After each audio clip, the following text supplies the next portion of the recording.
giant talking gorillas, volcanoes, and lasers.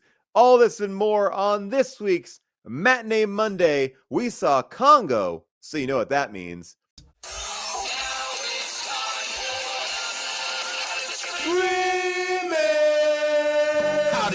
Schwarzenegger grow a baby in his belly, rock a rhinestone vest while ripping Justin to Kelly, or maybe see a burlesque show with Nick Crow and take a boat with speed to hitting cruise control. J-Man, Big Paul in the beautiful June, gonna take you from the goob all the way to the room. Ran the games of Street Fighter, helped to blow off steam, just a sucker punch the odd life of Timothy Green. Sharknado, the birdemic, how we staying alive. They call it in the badass and he's on the line, cranking 88 minutes cause they cool as ice, cause a bad Jim Varney looking kind of nice. Paul and June getting literal, Jason is getting laid.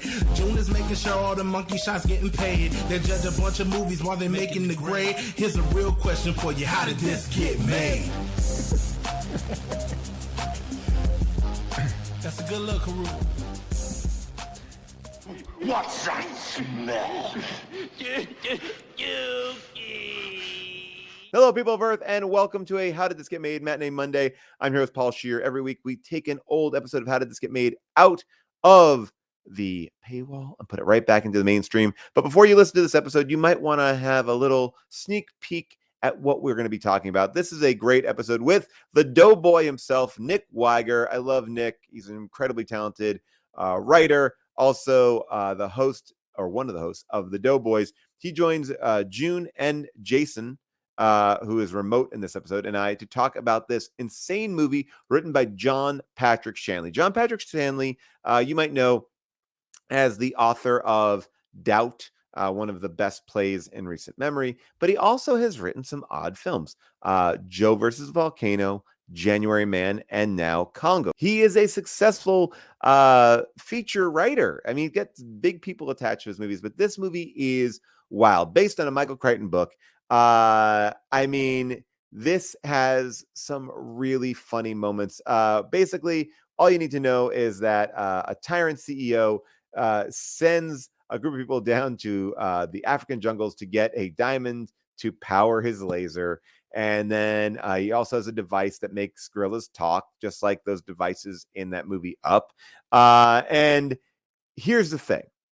John Patrick Shanley is adapting Congo, but refused to read Michael Crichton's book. Yes, you heard me correctly. He adapted a Michael Crichton, a guy who is a home run at the box office, but he refused to read the book. He just made his own thing. This came out after Jurassic Park. What a letdown for audiences. And this is a very odd moment where we discuss our group of heroes coming across a group of natives singing California Dreaming. Ernie Hudson jumps out of a plane holding on to an unconscious gorilla, and more. So take a listen right now to us discussing Congo.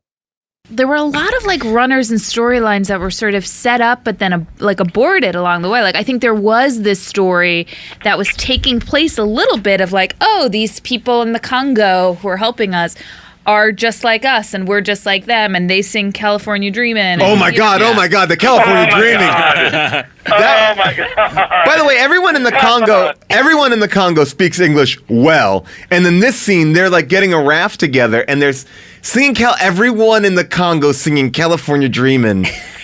I didn't know what to make of that, because that's also not a super it's popular, but I can't imagine that's a song that translates continents. I feel like they must. And they just don't they do it when they just literally had to jump out of a moving plane while none of them had ever jumped out of a plane before? Yes. Yeah, they all parachute out of this plane. No one seems to give anyone Ernie Hudson explains how to parachute. Ernie Hudson carries the ape jumps out of a plane with Amy the gorilla hugging him. Amy the gorilla is unconscious, so it's an unconscious animal. It's totally dead weight. What? Wait, is the gorilla unconscious because of the banana? Yes, they put that the pill in the banana. So he has almost a dead weight gorilla. But by the way, why did they do that? Did they know they were going to have to jump? Who knows? Those I Congo assume. people, yeah. Yeah, but again, in addition to giving the monkey or the gorilla alcohol and a cigar, they drug it twice. Yeah, they put that gorilla down a lot. And so, so that they can jump out of an airplane holding it. And everyone is like when that doctor, again, Dr. Peter has never jumped out of a plane, and no one says like, follow me or jump with me. Or like pull this. This. Yeah, this is how you do it. Anything. They're just like, great. Hey, Grant Heslov and Dr. Peter, strap on parachutes. You'll figure it out. And Grant Heslov. California dreaming. I feel bad for Grant Heslov too, because that is the most underused character. Like, basically, Dr. Peter has a buddy who serves no purpose in the movie. And you think he's kind of set up as like a comic relief, but that's not really his purpose. he doesn't have a lot to do except that scene right before he gets killed. Yeah, which is basically it. Where he basically just goes, "That's a weird name," and the guy's like, "How would you know it's a weird name? You've never been to where I live." And he's like, "Oh, I want to go home," and then is immediately killed. But that's it. That's all he doesn't have any scientific knowledge. The gorilla doesn't seem to like him. He just is simply just a sounding board. He really is. I think he's just really a body that they needed to kill. Well, talking about superfluous characters, I think ultimately Tim Curry's character, like, what is he doing there? Because he volunteers to fund the mission, right? Yes. And then immediately, like, before they get on the plane, they're like, your credit didn't go through. He didn't have the money, so Laura Linney has to join on, and that's why she gets involved. And then it turns, why is he still there? And then it's like, how is his why does he need this gorilla? Apparently, she's the one who knows where this legendary diamond mine is. If you're Dr. Peter and he can't fund this mission anymore, but like Dr. Peter can still get over there, and in the back of your mind, he's looking for something else, and this isn't about getting Amy home. Why does he continue to bring him along? That's the kind of difference between this and Jurassic Park, where Jurassic Park, everybody is there under the same kind of general idea and purpose, basically, even though they're all from disparate elements. Every single person here is under different pretense to be in the jungle, and then none of them ever truly figure out what everybody else is fucking trying to do. And there's never any comeuppance for any of these characters. Like, they really, Tim Curry also, his reasoning for finding this lost city is that when he was on an expedition, he found a ring that has an eye on it, but the eye is not very specific. It's not unique at all. It's just like, it looks like any eye, and then the girl has been drawing like pictures of the eye, and they're like, it's the same eye, and then they get to the temple, and it's got just like a normal eye on it, and they're like, look, it's the eye the girl has been drawing. Like, what are you talking about? An eye. Yes. There was no, it was not a marking. It was just a yellow eye with a black slit in the middle. Now, let's just bring this out to, obviously, June. I watched June react to it. I knew about this a little bit before. You know who wrote this movie?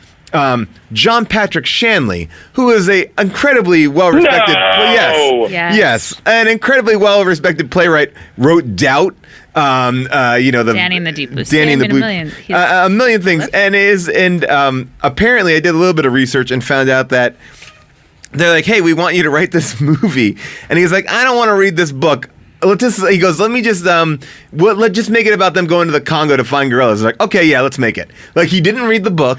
He just pitched out line. He pitched out one line, which was they're in San Francisco and they go to the Congo. And he's like, and they greenlit the movie on that was the only part of the pitch. Like, this Michael Crichton book is apparently very good.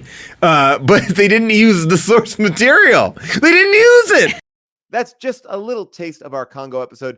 So you could listen to Congo right now. It's in your main feed. Just jump on in and take a listen. We'll be here for Matinee Monday every single week. So like and subscribe here on my YouTube channel. Also check out my Twitch show with Rob Hubel every week. Also right here on my YouTube. You're getting a lot of free content, so why not join? All right, we'll see you next week for Matinee Monday. I'm Paul Scheer. Bye for now.